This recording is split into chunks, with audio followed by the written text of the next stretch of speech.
যাও যাও আমার ঘর থেকে আমার তরবারিটা নিয়ে আসো। হযরতে আবু বকর ডাক দিয়া কয়, সাহাবী কেমন করে আমার নবীকে আঘাত করবা?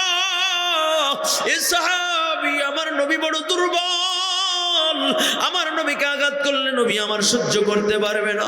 ওমর ডাক দিয়া বলে, সাহাবী আঘাত করতে চাইলে আমি ওমরের পিঠে আঘাত কর, কোনো বাধা নাই। ও সাহাবী, আমার নবী বড় দুর্বল, আমার নবীকে আঘাত কইরো না, আঘাত কইরো না, আঘাত কইরো না। ও কলিজার যুবক, একটু দিলের কানটা লাগায় দাও। ওমর ডাক দিয়া কয়, সাহাবী আমি ওমরকে চিনোনি? আমি তো সেই ওমর 27 বছরের যুবক থাকা অবস্থায় আমি আল্লাহর নবীর গর্দান নিতে আইসা নবীর হাতে হাত দিয়া কালিমা পড়া মুসলমান হয়ে গিয়েছি। আমার নবীকে আঘাত কইরো না, আমার নবী সহ্য করতে পারে না, আমার নবী বড় দুর্বল। ও সাহাবী তাকাইয়া দেখো, আমার নবী দাঁড়াইতে পারেন না। সাহাবায়ে কেরামের কাঁধে ভর করে নবী আমার দাঁড়াইলেন। ওই নবীকে কেমন করে আঘাত করবা? নবী তো আমার সহ্য করতে পারবে না। ফজল ফাতেমার ঘরে চইলা যায়, ডাক দিয়া কয়, ফাতেমা তোমার বাবার তরবারিটা দাও, তোমার বাবা তরবারি চেয়েছি। ফাতেমা বলে, কেন আমার বাবা তরবারি চেয়েছি? আমার বাবা তো দুর্বল, আমার বাবা তো যুদ্ধের ময়দানে যেতে পারবে না। কয়, ফাতেমা আজকে তোমার বাবা যুদ্ধের ময়দানে যাবে না, আজকে তোমার বাবাকে আঘাতের পরিবর্তে আঘাত করা হবে, তোমার বাবার বদলা নেওয়া হবে, আজকে তোমার বাবাকে আঘাত করা হবে।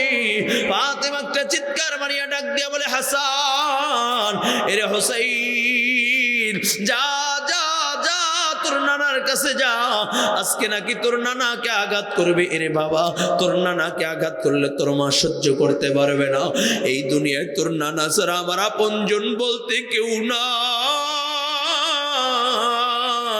এরে বাবা, তোরা জীবিত থাকতে যেন তোর নানার গায়ে আঘাত করতে না পারে। ইমাম হাসান ইমাম হুসাইন সাহাবীর দুই পাশে এসে দাঁড়াইয়া ডাক দেয়া বলে, সাহাবী কাকে আঘাত করবা, কাকে আঘাত করবা? এর সাহাবী আমার নানা বড় দুর্বল, সাহাবী আমার নানাকে আঘাত কইরো না, আঘাত কইরো না, আমার নানা দাঁড়াইতে পারে না, আমার নানা কথাও বলতে পারে না। ও সাহাবী, আমার নানার বড় কষ্ট হয়, আমার নানাকে আঘাত করিস না। আঘাত করতে যদি মনে চায়, আমার নানার রক্তই যদি তোর পছন্দ হয়, আমরা দুই ভাই পিঠ পাইতা দিলাম, আঘাত কর, কোনো বাধা নাই, আঘাতের পর আঘাত কর, আমাদেরকে রক্তাক্ত করে দাও, টুকরা টুকরা করে দাও, কোনো বাধা নাই। এরপর আমার নানার গায়ে আঘাত করলে আমার নানা সহ্য করতে পারবে না। ও সাহাবী, তুই না আমার নানার সাহাবী, তুই না আমার নানাকে বড় মোহাব্বত করো, কেমন করে আমার নানাকে আঘাত করবা? ফজল আয়েশা যখন আমার নবীর হাতে তরবারি দেয়, নবী ইমাম হাসান হোসেনকে সরাইয়া ডাক দেয়া কয়, সাহাবী নাও নাও তরবারি, তুমি আঘাত করো, বাধা নাই। এমন সময় সাহাবী আমার নবীর পিঠের পিছে দাঁড়াইয়া যায়, আঘাত করবে। নবী ডাক দেয়া কয়, সাহাবী আঘাত করো, কোনো বাধা নাই, কেউ তোমাকে বাধা দিবে না, কেউ তোমাকে ধমক দিবে না, কেউ তোমাকে আঘাত করবে না, তুমি আঘাত করো, কোনো বাধা নাই। এমন সময় সাহাবী ডাক দেয়া বলে, ইয়া রাসূলুল্লাহ, ইয়া হাবিবাল্লাহ, ওগো নবী, আপনি যখন আমাকে আঘাত করেছিলেন গো নবী, আমার পিঠে চাদর ছিল না, আপনার পিঠে চাদর দেখা যায়, নবী চাদরটা না সরাইলে আঘাত করব না। নবী আমার চাদরটা ফালাইয়া দেয়, সাহাবী তরবারিটা ফালাইয়া একটা দৌড় দিয়ে আমার নবীর হাতের নিচ দিয়ে হাতটা ঢুকাইয়া নবীর মাহরে নবুয়তে চুমু দেয়, আর নবীর কদমে লুটাইয়া পড়ে ডাক দিয়া বলে, নবী কেমন করে ভাবলেন আমি আপনাকে আঘাত করব নবী? ও নবী, আপনাকে আঘাত করার মতো সাহস আমার নাই। আমি সাহাবী তো আমার কলজার চেয়েও বেশি আপনাকে মোহাব্বত করি, আমি সাহাবী আমার জীবনের চেয়েও বেশি মোহাব্বত করি। কিছু কিছু মানুষদের তামাশা দেখা আল্লাহ তাআলা আশ্চর্য হয়ে যাবেন। কই কেমন? কই আল্লাহর নবী বলেন, ও সাহাবায়ে কেরাম, তোমরা কি জানো দুনিয়ার ভিতরে হতভাগা কপাল পোড়া কারা?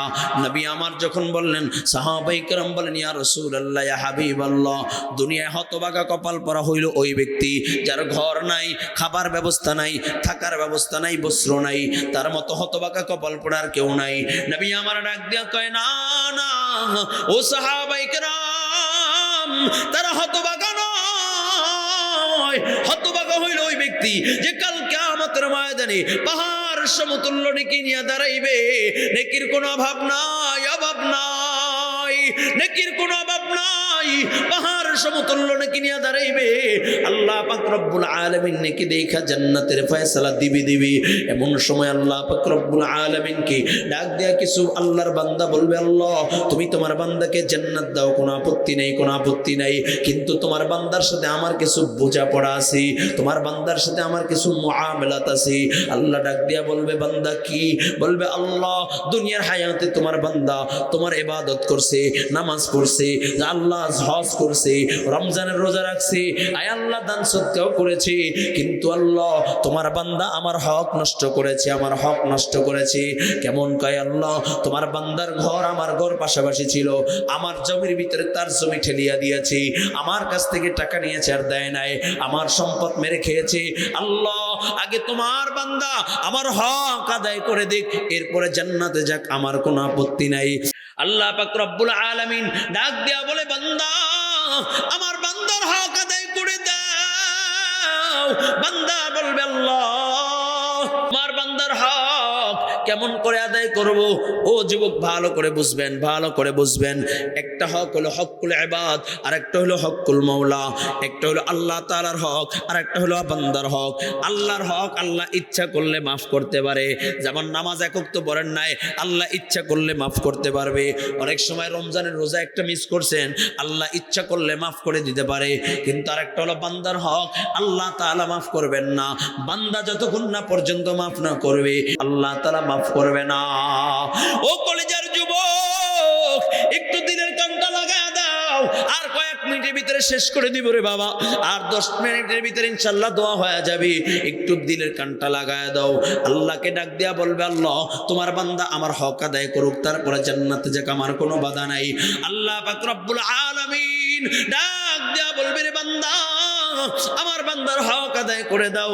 বান্দা বলবে, আল্লাহ ময়দানে মাহশরে আমি কেমন করে তার হক আদায় করব? দুনিয়ার জমিন হলে 1-এর পরিবর্তে 10 গুণ দিয়া দিতাম, 100 গুণ দিয়া দিতাম। এই ময়দানে মাহশরে কেমন করে আমি তার হক আদায় করব? আল্লাহ পাক রব্বুল আলামিন বলবে, বান্দা আমি তো কার উপরে জুলুম করি না, আমি জুলুম পছন্দ করি না। আগে তার হক আদায় করো, তারপরে তুমি জান্নাতে যাও। আল্লাহ পাক রব্বুল আলামিন বলবে, বান্দা হক স্বরূপ যেহেতু তুমি দুনিয়ার জমিন দিতে পারবা না, বিনিময় তুমি তোমার আমল নামা দিয়া দাও, বিনিময় আমল নামা দাও। রাসূল বলেন, যেই ব্যক্তি একটা অপরাধ করে, অপরাধকারী যারা টেন্ডারবাজি করে, চাঁদাবাজি করে, দুর্নীতি করে, তারা একবার করে ক্ষান্ত হয় না, ঠিক কিনা জোরে বলেন। আগে চুরি করতো, গড়ের ডোয়া চিনেননি? গড় খুইসা, শিং খুইসা দোয়া চুরি করতো। এখন অস্ত্র দিয়ে ডাকাতি করে, ঠিক কিনা জোরে বলেন। জেলখানায় গেলে তারপরে সন্ত্রাসী হয়, ঠিক কিনা জোরে বলেন। যেমনি ভাবে ওই যে আমাদের ওসমান হাদি ভাইকে যেই কিলার মাস্টার শহীদ করেছে, যেই সন্ত্রাসী গুলি করেছে, সাধারণ না, কয়েকবার জেল খাটছে, কলজাটা এত বড় হয়েছে, দিবালোকে মানুষের সামনে গুলি করতেও বাজে নাই, ঠিক কিনা? কারণ যারা অপরাধী, তারা অপরাধ করতে কলজা বড় হয়ে যায়, কিছু ভয় পায় না, ঠিক কিনা জোরে বলেন। এই জন্য দেখবেন যারা দুর্নীতিবাজ ওরা কলমের খোসায় কোটি কোটি টাকা বিদেশের মাটিতে পাচার করে, ওদের কাছে বুক কাঁপে না, ঠিক কিনা জোরে বলেন। কথা কয় না। কিন্তু আমার মতো আপনার মতো সাধারণ মানুষ একজনে 5 টাকা পাইলেই ঘুম হারাম হয়ে যায়, কেমন করে 5 টাকা দিব, ঠিক কিনা জোরে বলেন। আর জনগণ কোটি কোটি টাকা খাইয়া ফেলায়, তারপর ওদের মাথা ব্যথা নাই, ঠিক কিনা? নবী আমার কয়, যারা অপরাধী তারা অপরাধ একটা করে ক্ষান্ত হয় না, নানা রকমের অপরাধের ভিতরে লিপ্ত হয়ে যায়। ও কলেজের যুবক, একটু দিলের কানটা লাগায়া দাও, অল্প সময়ের ভিতরে শেষ করে দিব বাবা। আল্লাহ পাক রব্বুল আলামিন কয়, নেকি দিয়া দাও। একের পর একজন অভিযোগ দিবেন, নেকি দিতে থাকবে। নেকি দিতে শূন্য খাতা হয়ে যাবে, নেক বলতে কিছুই থাকবে না। আল্লাহ তাআলা বলবে, বান্দা তোমার তো নেক দেওয়ার মতো কেউ নাই, তাহলে ওই বান্দার গুনাহগুলো তোমার ঘাড়ের উপরে চাপাইয়া নাও। নবী আমার ডাক দিয়া বলেন, যেই ব্যক্তি পাহাড় সমতুল্য নেকি নিয়ে দাঁড়াইছিল, ওর শূন্য খাতা গুনার বোঝা নিয়া এখন আল্লাহ তাআলার সামনে দাঁড়াইবে। আল্লাহ তাআলা জাহান্নামে দিয়ে দিবে। যেই ব্যক্তি জান্নাতে যাওয়ার ছিল, সেই ব্যক্তি এখন জাহান্নামে চলিয়া যাবে। ও কলেজের যুবক, হক একটু দিলের কানটা লাগা দাও। এটা হলো দুনিয়া থেকে যদি আল্লাহ তাআলা আল্লাহর বান্দার হক নষ্ট করে দুনিয়া থেকে বিদায় নেয়, আল্লাহ পাক রব্বুল আলামিন তাকে কাল কিয়ামতের ময়দানে দাঁড়া করাইবে, ওই বান্দার হক আদায় করে ছাড়বে। আল্লাহর নবী সাল্লাল্লাহু আলাইহি ওয়াসাল্লাম নবী আমার সাহাবায়ে কেরামদেরকে শিখান, আমাদেরকে শিক্ষা দেওয়ার জন্য। নবীর ইন্তেকালের পূর্ব মুহূর্তে নবীর আমার বড় অসুস্থ, নবী দাঁড়াইতে পারেন না। 14 দিন পর্যন্ত নবী আমার বিছনায় ছিলেন, নবী আমার দাঁড়াইতে পারেন না, নবী বড় অসুস্থ ছিলেন, নবী আমার দাঁড়াইতে পারেন না। নবী আমার ডাক দেয়া বলে, ফজল আমাকে ধরো। ফজল বলেন আমি নবীকে ধরলাম, নবীকে আমি দাঁড়া করাইলাম। নবী ডাক দেয়া কয়, ফজল আমাকে নিয়ে মসজিদ নববীর সামনে চলো। ফজল বলেন আমি আল্লাহর নবীকে নিয়ে চললাম। নবী আমাদের দুইজন সাহাবীদের কাঁধে ভর করে নবী মসজিদ নববীর সামনে চলতে লাগলেন। আমরা তাকাইয়া দেখি নবীর কদম দিতে পারে না, নবীর পায়ের শেষরানির দাগগুলো জমিনের ভিতরে পড়ে যায়। ফজলকে আল্লাহর নবী ডাক দেয়া কয়, ফজল আমার সব সাহাবীদেরকে ডাক দাও। সকল সাহাবীদেরকে যখন ডাক দিলেন, নবী আমার সাহাবীদের সামনে, নবী আমার সাহাবীদের কাঁধে ভর করে নবী আমার এলান দিচ্ছেন, ও আমার সাহাবায়ে কেরাম, এমন কেউ কে আছো যার কাছে, যে আমার কাছে দিনার দিরহাম পাও, টাকা পয়সা পাও, এমন কেউ কে আছো? নবী আমার বারবার যখন এলান করতেছেন, বারবার ও সাহাবায়ে কেরাম এমন কে আছো আমার কাছে তোমরা টাকা পাবা, আমি তোমাদের কাছে ঋণী, আমার কাছে তোমরা পাওনাদার, এমন কেউ আছো? বারবার এলান করেন। হয়তো আমি বেশি দিন দুনিয়ায় থাকবো না, আল্লাহ তাআলার আদালতে আমি পাওনাদার হইয়া দাঁড়াইতে পারবো না, ঋণী হইয়া দাঁড়াইতে পারবো না, এমন কেউ আছো আমার কাছে দিনার দিরহাম পাও, বলো আমি তার পাওনা পরিশোধ করে দিব। এমন সময় একজন সাহাবী দাঁড়াইয়া বলে, ইয়া রাসূলুল্লাহ, ইয়া হাবিবাল্লাহ, ওগো নবী আমি আপনার কাছে 3 দিরহাম পাই। নবী আবার ডাক দেয়া বলেন, সাহাবী কেমনে 3 দিরহাম পাও একটু স্মরণ করাইয়া দাও। সাহাবী বলে, নবী আপনি মসজিদে নববীর ভিতরে বসা ছিলেন, এমন সময় এক ভিক্ষুক আপনার কাছে আসছে, আপনি আমার কাছ থেকে 3 দিরহাম কর্জনিয়া ভিক্ষা দিয়েছিলেন, আমাকে রিটার্ন ব্যাক করেন নাই, ওই 3 দিরহাম আমি আপনার কাছে পাওনাদার। নবী আমার ডাক দিয়া কয়, ফজল তুমি আমার পক্ষ থেকে এই সাহাবীর 3 দিরহাম পরিশোধ করে দাও। নবী আমার আবার দাঁড়াইয়া বলে, ও আমার সাহাবায়ে কেরাম, আর কেউ কি আছো আমার কাছে দিনার দিরহাম পাইবা? এমন কেউ আছো আমি তাকে কষ্ট দিয়েছি, আঘাত করেছি, আমি তাদেরকে জুলুম করেছি, আমি তোমাদেরকে আঘাত করেছি, বিনিময়ে তোমরা বদলা গ্রহণ করতে পারো, কোনো বাধা নাই। কে আছো কেউ বদলা গ্রহণ করবা? আমি নবী কথা দিয়ে আঘাত করেছি, আমি নবী তরবারি দিয়ে আঘাত করেছি, আমি নবী কষ্ট দিয়েছি, বদলা নাও, কোনো বাধা নাই। বারবার নবী যখন এলান করেন, একজন সাহাবী দাঁড়াইয়া বলে, ইয়া রাসূলুল্লাহ, ইয়া হাবিবাল্লাহ, ওগো নবী আমি বদলা নিতে চাই। নবী আমার ডাক দিয়া বলেন, ও সাহাবায়ে কেরাম, ও সাহাবী কি বদলা নিতে চাও? বলি, ইয়া রাসূলুল্লাহ, ইয়া হাবিবাল্লাহ, আমি আপনাকে আঘাতের পরিবর্তে আঘাত করতে চাই।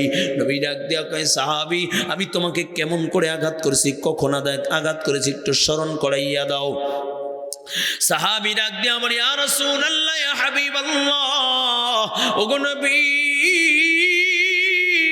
যুদ্ধের ময়দানে আমি আপনার সাথে চলতেছিলাম, আপনি ঘোড়ার পিঠে সওয়ার হইছিলেন, আপনি যখন ঘোড়ার উপরে চড়া হইয়া তরবারি ঘুরাইতেছিলেন, ওই তরবারি ঘুরানোর আঘাতটা আমার পিছে লাগা গিয়েছিল, পিঠে আঘাত করেছেন। ও নবী ওই আঘাতের পরিবর্তে আমি আঘাত করতে চাই। নবী আমার ডাক দিয়া কয়, ফজল যাও আমার ঘর থেকে আমার তরবারি টেনে আসো। হযরতে আবু বকর ডাক দিয়া কয়, সাহাবী কেমন করে আমার নবীকে আঘাত করবা? এ সাহাবী আমার নবী বড় দুর্বল, আমার নবীকে আঘাত করলে নবী আমার সহ্য করতে পারবে না। ওমর ডাক দিয়া বলে, সাহাবী আঘাত করতে চাইলে আমি ওমরের পিঠে আঘাত কর, কোনো বাধা নাই। ও সাহাবী আমার নবী বড় দুর্বল, আমার নবীকে আঘাত কইরো না। ও কলিজার যুবক একটু দিলের কানটা লাগায় দাও। ওমর ডাক দিয়া কয়, সাহাবী আমি ওমরকে চিনোনি, আমি তো সেই ওমর 27 বছরের যুবক থাকা অবস্থায় আমি আল্লাহর নবীর গর্দান নিতে আইসা নবীর হাতে হাত দিয়া কালিমা পড়া মুসলমান হয়ে গিয়েছি। আমার নবীকে আঘাত কইরো না, আমার নবী সহ্য করতে পারে না, আমার নবী বড় দুর্বল। ও সাহাবী তাকাইয়া দেখো আমার নবী দাঁড়াইতে পারেন না, সাহাবায়ে কেরামের কাঁধে ভর করে নবী আমার দাঁড়াইলেন। ওই নবীকে কেমন করে আঘাত করবা, নবী তো আমার সহ্য করতে পারবে না। ফজল ফাতেমার ঘরে চইলা যায়, ডাক দিয়া কয় ফাতেমা তোমার বাবার তরবারিটা দাও, তোমার বাবা তরবারি চেয়েছি। ফাতেমা বলে কেন আমার বাবা তরবারি চেয়েছি, আমার বাবা তো দুর্বল, আমার বাবা তো যুদ্ধের ময়দানে যেতে পারবে না। কয় ফাতেমা আজকে তোমার বাবা যুদ্ধের ময়দানে যাবে না, আজকে তোমার বাবাকে আঘাতের পরিবর্তে আঘাত করা হবে, তোমার বাবার বদলা নেওয়া হবে, আজকে তোমার বাবাকে আঘাত করা হবে। ফাতেমা একটা চিৎকার মারিয়া ডাক দিয়া বলে হাসান এরে হোসাইন যা যা যা তোর নানার কাছে যা, আজকে নাকি তোর নানাকে আঘাত করবে। এরে বাবা তোর নানাকে আঘাত করলে তোর মা সহ্য করতে পারবে না, এই দুনিয়ায় তোর নানা ছাড়া আমার আপনজন বলতে কেউ নাই। এরে বাবা তোরা জীবিত থাকতে যেন তোর নানার গায়ে আঘাত করতে না পারে। ইমাম হাসান ইমাম হুসাইন সাহাবীর দুই পাশে এসে দাঁড়াইয়া ডাক দেয়া বলে সাহাবী কাকে আঘাত করবা, কাকে আঘাত করবা? এরে সাহাবী আমার নানা বড় দুর্বল, সাহাবী আমার নানাকে আঘাত কইরো না, আঘাত কইরো না, আমার নানা দাঁড়াইতে পারে না, আমার নানা কথাও বলতে পারে না। ও সাহাবী আমার নানার বড় কষ্ট হয়, আমার নানাকে আঘাত করিস না। আঘাত করতে যদি মনে চায়, আমার নানার রক্তই যদি তোর পছন্দ হয়, আমরা দুই ভাই পিঠ পাইতা দিলাম, আঘাত কর, কোনো বাধা নাই, আঘাতের পর আঘাত কর, আমাদেরকে রক্তাক্ত করে দাও, টুকরা টুকরা করে দাও, কোনো বাধা নাই। এরপর আমার নানার গায়ে আঘাত করলে আমার নানা সহ্য করতে পারবে না। ও সাহাবী তুই না আমার নানার সাহাবী, তুই না আমার নানাকে বড় মোহাব্বত করো, কেমন করে আমার নানাকে আঘাত করবা? ফজল আয়েশা যখন আমার নবীর হাতে তরবারি দেয়, নবী ইমাম হাসান হোসেনকে সরাইয়া ডাক দেয়া কয় সাহাবী নাও নাও তরবারি, তুমি আঘাত করো, বাধা নাই। এমন সময় সাহাবী আমার নবীর পিঠের পিছে দাঁড়াইয়া যায়, আঘাত করবে। নবী ডাক দেয়া কয় সাহাবী আঘাত করো, কোনো বাধা নাই, কেউ তোমাকে বাধা দিবে না, কেউ তোমাকে ধমক দিবে না, কেউ তোমাকে আঘাত করবে না, তুমি আঘাত করো, কোনো বাধা নাই। এমন সময় সাহাবী ডাক দেয়া বলে ইয়া রাসূলুল্লাহ ইয়া হাবিবাল্লাহ, ওগো নবী আপনি যখন আমাকে আঘাত করেছিলেন গো নবী, আমার পিঠে চাদর ছিল না, আপনার পিঠে চাদর দেখা যায়, নবী চাদরটা না সরাইলে আঘাত করবো না। নবী আমার চাদরটা ফালাইয়া দেয়, সাহাবী তরবারিটা ফালাইয়া একটা দৌড় দিয়ে আমার নবীর হাতের নিচ দিয়ে হাতটা ঢুকাইয়া নবীর মাহরে নবুয়তে চুমু দেয়, আর নবীর কদমে লুটাইয়া পড়ে ডাক দিয়া বলে নবী কেমন করে ভাবলেন আমি আপনাকে আঘাত করব নবী? ও নবী আপনাকে আঘাত করার মতো সাহস আমার নাই, আমি সাহাবী তো আমার কলজার চেয়েও বেশি আপনাকে মোহাব্বত করি, আমি সাহাবী আমার জীবনের চেয়েও বেশি মোহাব্বত করি। তবে নবী কেন এরকম করলাম জানেননি? আমার তো কোনো পুঁজি নাই, কোনো পুঁজি নাই। ওগো নবী আপনি যখন বারবার বলেছেন আপনি দুনিয়ায় থাকবেন না, আমি সাহাবী চিন্তা করতেছিলাম আমার তো কোনো পুঁজি নাই, নবী দুনিয়ার থেকে বিদায় নিলে আমি খালি হাত কেমনে আমার রবের সামনে দাঁড়াইব? এই জন্য নবী একটু কৌশল কইরা নাটক কইরা আপনার মহরে নবুয়তে চুমু দিলাম। কালকে কিয়ামতের ময়দানে যদি আল্লাহ তাআলা ডাক দিয়া বলে সাহাবী কি নিয়ে আসছো, আমি বলবো আল্লাহ কোনো পুঁজি নাই, কোনো পুঁজি নাই, কিন্তু এই চোট দিয়ে তোমার বন্ধুর মহরে নবুয়তে চুমু দিয়েছি, আল্লাহ উসিলায় তুমি আমাকে মাফ করে দাও। ও কলিজার যুবক একটু দিলের কানটা লাগায় দাও রে বাবা। আজকে বালিয়াচারা শামসুল উলুম কওমি মাদ্রাসার মাঠে যেহেতু নিয়ে আসছেন যোগ্য বুজুর্গ ওলামায়ে কেরাম আলোচনা করেছেন, আলোচনার শেষ লগ্নে এই মজমায় আমার মতো গুনাহগার আর কেউ নাই, আমার মতো পাপী আর কেউ নাই, আমার হাতের গুনাহ আছে, আমার পায়ের গুনাহ আছে, কি নিয়ে রব্বে কারীমের সামনে দাঁড়াইবো বাবা? আমার কোনো পুঁজি নাই, পুঁজি নাই। যেহেতু আল্লাহ তাআলা এই মজমায় নিয়ে আসছেন, আজকে একটু তওবা করো, আল্লাহর কাছে চোখের পানি ছেড়ে ছেড়ে কান্না করো, আর ডাক দিয়া বলো আল্লাহ জীবনে যত গুনাহ করেছি তুমি আমাদেরকে মাফ করিয়া দাও। ও কলেজের যুবক একটু দিলটাকে নরম করিয়া আল্লাহ তাআলাকে একটু ডাক দাও। আল্লাহ পাক রব্বুল আলামিন ডাক দিয়া বলে, বান্দা আমার মা নাই, আমার বাবা নাই, আমার সন্তান নাই, আমার স্ত্রী নাই, আমি বড় আদর করে বানাইলাম মানুষ। আমার বান্দা যখন আমাকে ডাক দেয় আমি আল্লাহ বড় খুশি হইয়া যাই, আমার কুদরতি অন্তরটা জুড়াইয়া যায়। ও কলিজার যুবক, তোমাদের হাতে ধরি পায়ে ধরি। এমন কোন যুবক যদি বলো হুজুর আমার পায়ে ধরলে আর গুনাহ করব না, আল্লাহর কসম আমি তোর পায়ে হাত দিতে রাজি। এমন কোন যুবক বলে যদি হুজুর আমি আর আপনি পায়ে হাত দিলে আমি আর নামাজ ছাড়বো না, আমি তোর পায়ে হাত দিতে রাজি। একটা যুবক যদি বলো হুজুর এভাবে মুখে বললে হবে না, আমি স্টেজের প্যান্ডেলের ভিতরে আছি, আপনি আমার প্যান্ডেলে এসে পায়ে হাত দিবেন, আল্লাহর কসম বাবা আমি তোর পায়ে হাত দিতে রাজি। তারপর নামাজ চাইরো না, নামাজ চাইরো না, বেপরদায় চইলো না, পরনিন্দা কইরো না, মা বাবাকে কষ্ট দিও না। ও কলেজার যুবক, আজকে যেহেতু আল্লাহ নিয়ে আসছেন একটু তওবা করো, তওবা করো, আল্লাহ তাআলাকে একটু ডাক দাও। আল্লাহর হাবিব বলেন তাইবু মিনাজ যামবি কামান লা যামবালা।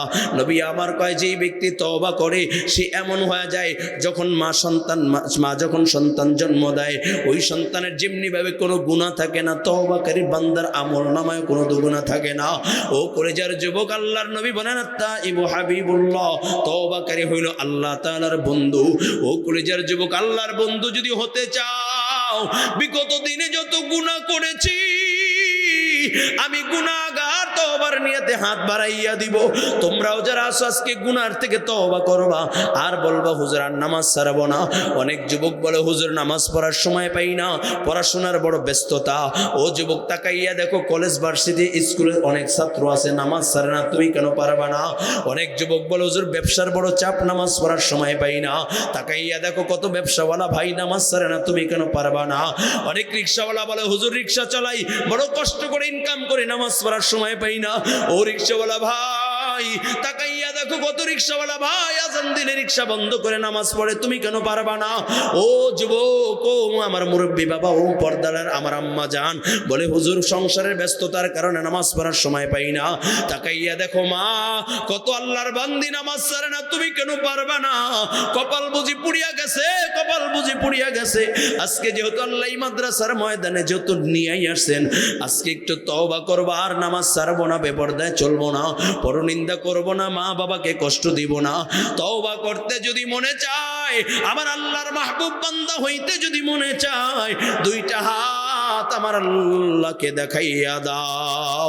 একটু ডাক দিয়া বলো আল্লাহ, আরো জোরে আওয়াজ করে ডাক দিয়া বলো আল্লাহ, চোখে পানি নিয়ে একটু ডাক দিয়া বলো আল্লাহ। ও কলিজার যুবক, ডানে বামে তাকাইয়া দেখো কত আল্লাহর বান্দার চোখে পানি।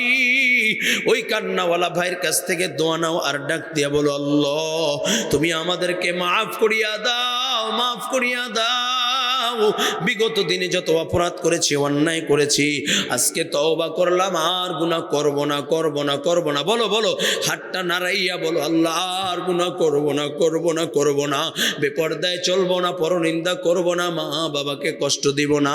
ও কলিজার যুবক, হাতে ধরি পায়ে ধরি আজ থেকে নিয়াত করো, নামাজ ছাড়বা না, নামাজ ছাড়বা না, নামাজ ছাড়বা না। বলো বলো, আল্লাহ আর কোনোদিন নামাজ ছাড়বো না, নামাজ ছাড়বো না, বেপরদায় চলবো না, পরনিন্দা করব না, মা বাবাকে কষ্ট দিব না, দেশ ও জাতির ক্ষতি করব না, উলামায়ে কেরামের বিরুদ্ধাচরণ করব না। আল্লাহ তুমি কবুল করে নাও, আল্লাহ তুমি কবুল করে নাও। আমিন আমিন ইয়া রাব্বাল আলামিন।